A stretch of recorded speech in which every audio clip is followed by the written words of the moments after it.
देखिए, आज हम कक्षा 10वीं की इस वीडियो में काफ़ी दिनों के बाद आप लोगों के साथ बने हैं इस समय पर। और आज का हमारा टॉपिक है इलेक्ट्रोकेमिकल सीरीज, जिसको हम हिंदी में कहते हैं विद्युत रासायनिक श्रेणी। सभी भैया बहन यहाँ देखेंगे ध्यान से, इधर उधर नहीं देखेंगे। इसको अंग्रेजी में कहते हैं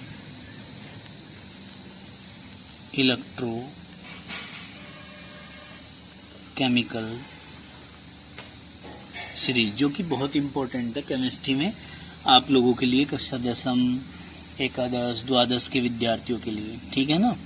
आज इसको हम अच्छे से पढ़ेंगे। इसको शॉर्ट फॉर्म में हम इसका ई, इसका .C और इसका S, ECS भी हम इसको बोल देते हैं। ठीक है ना। तो इस श्रेणी में क्या है, इस श्रेणी में सक्रियता का क्रम है। काहे का? सक्रियता का पता चलता है, एक्टिविटी का पता चलता है एटम की, इसलिए हम इसे सक्रियता श्रेणी भी कहते हैं। इसको हम सक्रियता श्रेणी भी बोल देते हैं।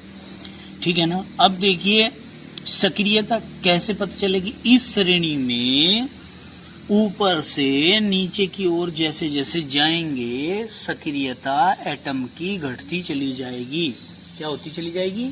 सक्रियता घटती चली जाएगी, एक्टिविटी घटती चली जाएगी। यानी कि सबसे ऊपर जो एलिमेंट आ रहा है, एटम आ रहा है, वो सबसे ज्यादा सक्रिय होगा, ताकतवर होगा, पावरफुल होगा। जो उससे नीचे आ रहे हैं वो उससे कम ताकतवर होंगे, उससे कम पावरफुल होंगे।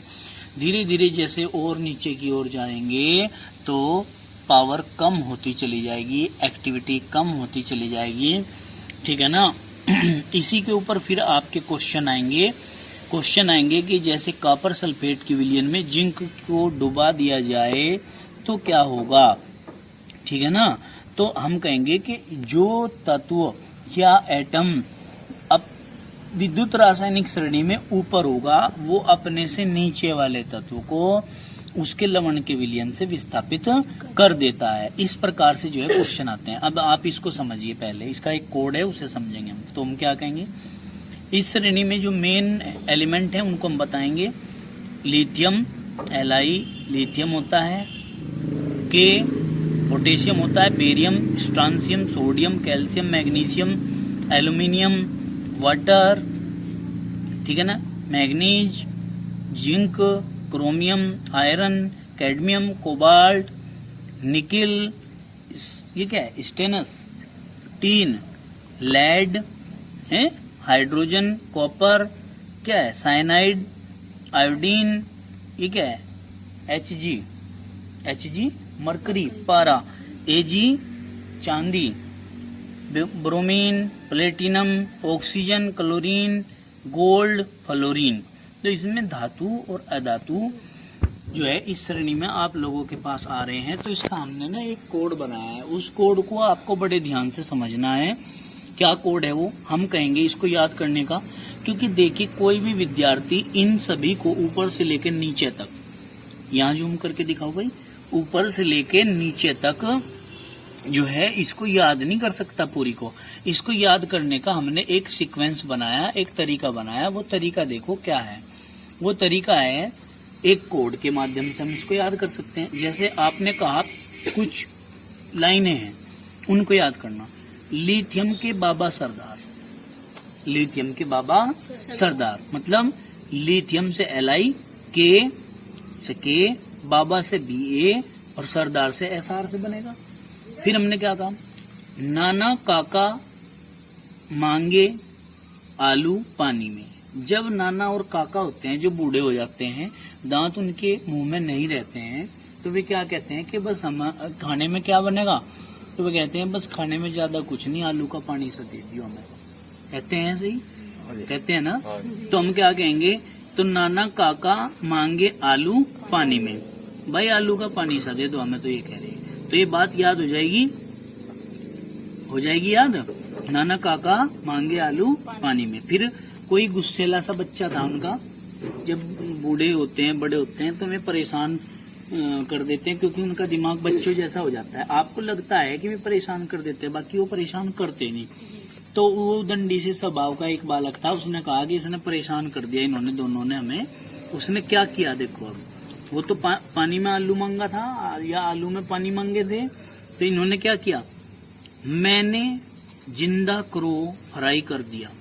गुस्से में आकर उसने क्या किया, जिंदा कौवा पकड़ा और उसी को फ्राई कर दिया कि मैं दूंगा आज इन्हें आलू पानी में, ठीक है ना। तो इसने क्या बात बनाई, यहाँ पर कहने की बातें हैं, ये सारी याद हो जाए जिससे कि मैंने जिंदा क्रो फ्राई कर दिया, ठीक है। अब मैंने से MN, जिंदा से ZN बनेगा, क्रो CR, फ्राई FE से बनेगा, और कर दिया CD कर दिया, ठीक है। समझ आ रही है बात है, इस तरह याद कर सकते हैं। फिर क्या कहेंगे आगे चले हम, कोई नहीं सुना प्रभु हाइड्रोजन की, ठीक है। क्या कहा, कोई CO नहीं NI, सुना SN, प्रभु PB, हाइड्रोजन की मतलब हाइड्रोजन, ठीक है ना, कोई दिक्कत तो नहीं है। फिर हमने क्या कहा, आगे चलते हैं। कुत्ता कहा इडियट, क्या कहा, कुत्ता कहा इडियट। फिर क्या कहा, CU कुत्ता, कहा CN, इडियट I से बन गया। फिर क्या कहा, HGAG, फिर कहा HGAG को भी, बात यहाँ से बनानी है कि HGAG को भी इसके बाद यहाँ से शुरू करना है। कुत्ता कहा इडियट, ये भी कह दिया। फिर क्या कहा, HGAG को भी बार बार पीटा, बार बार BR से बनेगा, पीटा PT से बनेगा, बार बार पीटा।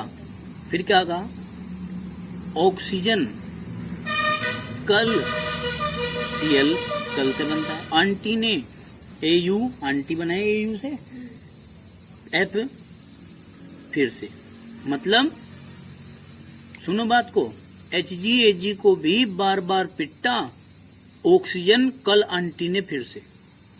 ऑक्सीजन को कह रहा है वो कि ऑक्सीजन कल आंटी ने HGAG को भी बार बार पिटा। समझ में आई बात, किसने, आंटी ने। अब इस बात को थोड़ा सा घुमाव करके दे दो कि भाई HGAG को भी बार बार पिटा ऑक्सीजन कल आंटी ने फिर से। समझ गए क्या, HGAG को भी बार बार पिटा ऑक्सीजन, क्या, कल आंटी ने फिर से पिटा। समझ में आई बात। तो इस तरीके से हम इस सक्रियता श्रेणी को याद कर सकते हैं। जो हाइड्रोजन से नीचे आ रहे हैं, इस हाइड्रोजन से जो नीचे की तरफ आ रहे हैं, ये कम सक्रिय हैं। क्या है, कम सक्रिय हैं, आगे समझ में। और जो इस हाइड्रोजन से ऊपर आ रहे हैं, ये सारे क्या हैं, ये अधिक सक्रिय या क्रियाशील तत्व हैं। क्लियर होगी बात, कोई दिक्कत तो नहीं है। तो हम आपको बता दें कि कक्षा 10 की पिछली वीडियो में हम इससे पहले का मैटर पढ़ चुके थे। इससे आगे के मैटर को थोड़ा सा और समझते हैं। हमने क्या कहा, इस प्रकार कॉपर की अपेक्षा जिंक अधिक क्रियाशील है। क्यों है क्रियाशील, कॉपर की अपेक्षा जिंक अधिक क्रियाशील क्यों है? तो देखो यहाँ टेबल में देखो, कॉपर कहाँ है, कॉपर ये है आपका यहाँ, ठीक है ना, कॉपर यहाँ है। जिंक कहाँ है, जिंक इससे ऊपर चलो, ये रहा यहाँ जिंक, ठीक है। तो जिंक क्या आ रहा है, कॉपर से ऊपर आ रहा है, और जिंक कॉपर से ऊपर आ रहा है, तो इसलिए जिंक क्या है, अधिक क्रियाशील है, और कॉपर क्या है, कम क्रियाशील है। क्लियर होगी बात। तो हम क्या कहेंगे, अभिक्रियाशीलता श्रेणी में हाइड्रोजन से ऊपर सभी धातुएं हाइड्रोजन से अधिक क्रियाशील हैं। अभी हमने बातें बताई। जबकि हाइड्रोजन से नीचे सभी धातुएं हाइड्रोजन से कम क्रियाशील हैं, क्योंकि हाइड्रोजन से ऊपर की धातुएं हाइड्रोजन से तेज इलेक्ट्रॉन का ग्रहण करती हैं और त्याग करती हैं। क्या करती हैं, हाइड्रोजन से तेज इलेक्ट्रॉन का त्याग करती हैं। समझ में आई बात। धातुएं हैं तो, और अधातुएं हैं तो ग्रहण करती हैं। समझ में आई बात। फिर हमने क्या कहा, अतः ये धातुएं जल तथा तनु अम्लों से हाइड्रोजन को विस्थापित करके क्या करती हैं, हाइड्रोजन गैस उत्पन्न करती हैं। हाइड्रोजन से नीचे की धातुएं हाइड्रोजन से कम तेजी से इलेक्ट्रॉन का त्याग करती हैं। जो हाइड्रोजन से नीचे की हैं वे कम तेजी से, क्योंकि कम सक्रिय हैं। क्लियर।